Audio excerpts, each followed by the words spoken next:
And here we are, less than 5 days away from the inaugural round of the 2024 Formula One Grand Prix Series. All eyes are on Ferrari, wondering whether they've given Charles Leclerc a car that he can challenge Red Bull and Max Verstappen for the title in 2024. Red Bull were the clear leaders in 2023, constructors standing head and shoulder above every other manufacturer. Will that be the same in 2024? Who knows? When it came to the virtual racetrack in 2023, arguably the standout mod for the Formula One sim racing community was Virtual Racing Cars Formula Alpha 2023 for Assetto Corsa. The mod came with an extended control app that allowed you to map to your wheel differential control settings for entry, mid and exit, brake enhancements for brake migration, both ramp up and ramp down, the ability to map controls for torque mapping and pedal response, allowing you to set both dependent on the conditions you're racing in. So whether that's for wet, low, balanced, high torque mapping, or wet, progressive, linear, high speed, or aggressive pedal response, the extended control app put those controls right at your fingertips. Add to that ERS management with an MG UK and MG UH both fully modelled, allowing you to change strategy for deploy and recharge on the fly. With so many functions, so many controls, it would be easy to become overwhelmed and not know where to look to find out what setting had been set for what function.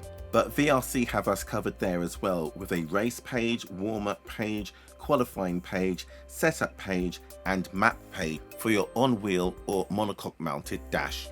Speaking of your wheel, the Formula Alpha 2023 mod also allows you to configure your LEDs on your wheel to whichever RPM range you wish to match.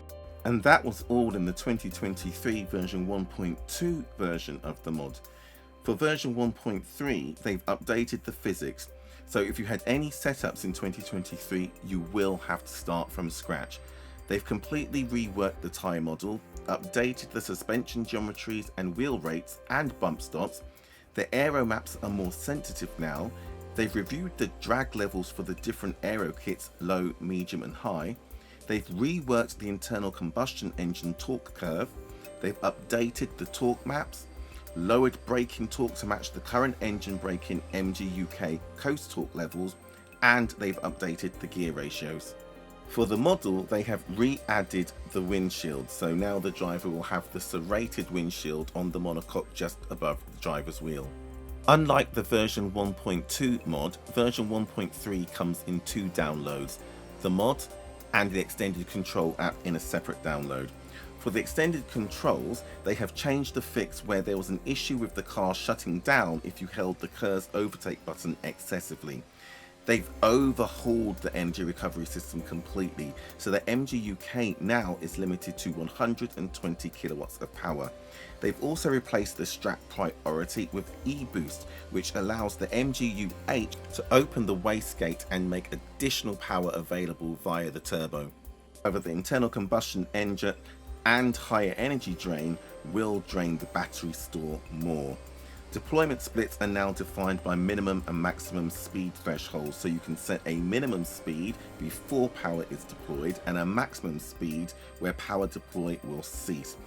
Added is also a KERS anti-switch, which will allow you to cut energy deployment if you need to conserve energy in preparation for an overtake. KERS overtake and E-Boost properly drain high amounts of energy while active now, preventing overuse. And they fixed that vanilla AC issue where the energy store would reset to 100% anytime you stopped in the pits. They've also added an aero map wing anti-cheat, improved the brake migration feature. The brake bias coarse and fine are now represented by peak brake bias rather than base brake bias. They have added engine brake maps, added setup items to determine pit speed limit, so you can set it to 60k or 80k depending on the circuit that you are at. They've added constant speed limiters so that you can set a constant speed that the car will not exceed if you need to use it for aero testing along a long straight. They have also fixed the teleport to pits issue where the engine would not continue running. They've increased engine startup time slightly as well for some more realism, and have restricted adjusting the torque pedal mapping to either in the setup menu or whilst going through the pit lane. This is to come in line with real-world sporting regulations. They have also removed the torque pedal map adjustment from the quick switches. They've added mid-high speed switch differential adjustments to the quick switches instead. They've fixed the quick switches settings overlap while both switches are active, fixed the small camera outline that didn't quite get hidden while the halo was set to hidden. Tyre wear and tyre shine have been tweaked. Car safety lights have been added. Rear light activation conditions have been tweaked, so the rear lights also flash at appropriate rates depending on certain conditions. Strat 1 is now forced to the recharge strat rather than it being at strat 3, and strat 2 red RPM lights also indicate when this strat is active for ease of identification. They've fixed some setup descriptions, added new descriptions where there were none before, added a gyro to one of the F6 cameras, and rearranged wheel LEDs, adding a yellow for yellow flags. What does all of that functionality look like in game? Well, when you get to the setup menu, you'll see that you get a car status telling you what the health of the car is. You'll see that the gears cannot be adjusted. It's a closed, sealed gearbox. You get all of the tyre compounds from wet, inter, C1, 2, 3, 4, 5 and C0. What's really nice is that as you change tyre compounds, the tyres physically change as well and reflect what you see in real life with the various colours on the tyre sidewall. No refueling in Formula 1, so you have to set that before the race. You can go down to 0 litres or all the way up to 145 litres.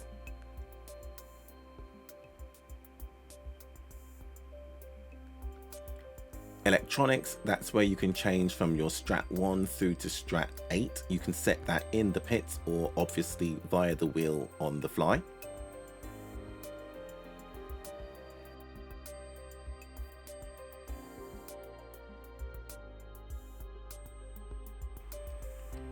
The aero section allows you to change the aero kit package on the car, low, medium and high downforce. As you change from low, medium and high downforce, if you look at the rear wing, you will see the low, medium, high downforce rear wing package. You can also change the front wing configuration, a variation of nose types, and you can adjust the front wing flaps independently left and right. The rear wing also allows you to adjust the rear gurney flap, and again, if you look closely at the rear wing, you will see the gurney flap appear and disappear as you remove it or increase it. You can also adjust the dummy position on the rear wing. The brakes page allows you to change the coarse brake bias or the fine brake bias. Coarse is in one full integer percentage, whole numbers, and then the fine is in decimals of 0.1, 0.2, 0.3%. You can also change the brake migration. You can change the brake migration ramp up and ramp down. You can change the brake power, and you can also adjust brake magic bias if you wish to map a brake magic button.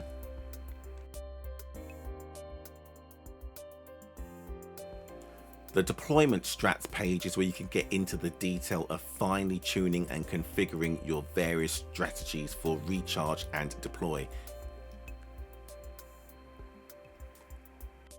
Once you dive into this page, you immediately appreciate why a modern Formula 1 driver needs their race engineer to help reminding them which strat they should change to at a particular point of the race, especially if it's a stressful point of the race where they are battling on track, having to think about strategy, having to think about the weather conditions, and then also having to try and remember how many kilojoules is being deployed on which strat.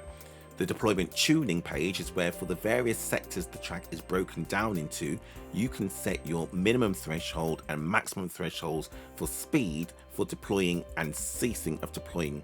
The differential page is where you set your diff preload, your diff entry, mid, exit and high speeds configuration, and your mid high speed switch speed. So that's where you can set the speed at which your high speed will switch automatically.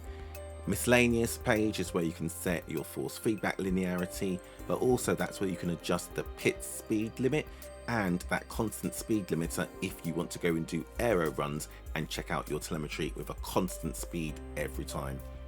The power unit page is where you set your engine brake and your torque map and your pedal map. These you can also change on the fly if you map a button to your wheel. You then have the two quick switch pages where you can set your brake bias course and fine, the brake migration, engine brake, diff entry, mid, exit, and the mid exit high speed for both 1 and 2 scenarios. Your suspension alignment is then like a standard setup page that you have in any setup.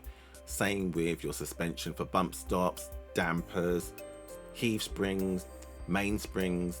It's just like you would find for any other car. You then have the visuals tab where you can change the steering wheel that you have on the mod. And just like with the tires, as you change it, the wheel will physically change. Page where you can set the various configurations for your LED, so for shift patterns or for your RPM launch target, and you can also remove the Halo's T section. The visual display tab is then where you configure the various dashboard displays that you have for race, setup, qualifying, or warm-up. The final page is then for your pit stop strategy.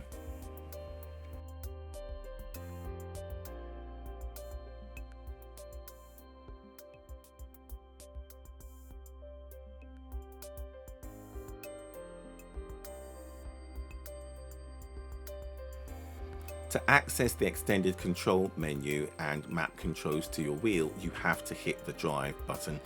If you just sit in the setup menu, you'll be searching for it forlornly. So remember to hit drive and then turn right or go to the right hand side of your menu, access the extended control app, and from there you'll be able to access the car menu and start configuring controls. So for critical, that's where you need to set ignition and starter buttons, otherwise you won't be able to leave the pit lane. Gearbox is where you set your gear shift and your clutch. Brakes is where you set the brake bias for coarse and fine. Differential is where you can set diff entry, diff mid, diff exit, and high speed. Hybrid is where you can set for deployment strategy, ERS overtake or ERS anti. And then engine is where you can set a mapping for engine brake, torque map, and pedal map. Visuals is where you then can set a button to change your dashboard display. Miscellaneous is where you can set DRS activate and then the quick switch 1 and switch 2 and your pit limiter. And with that level of configurability, that overwhelmingly comprehensive ability to control the car on the fly, I think we can agree this may well be the mod to beat again in 2024.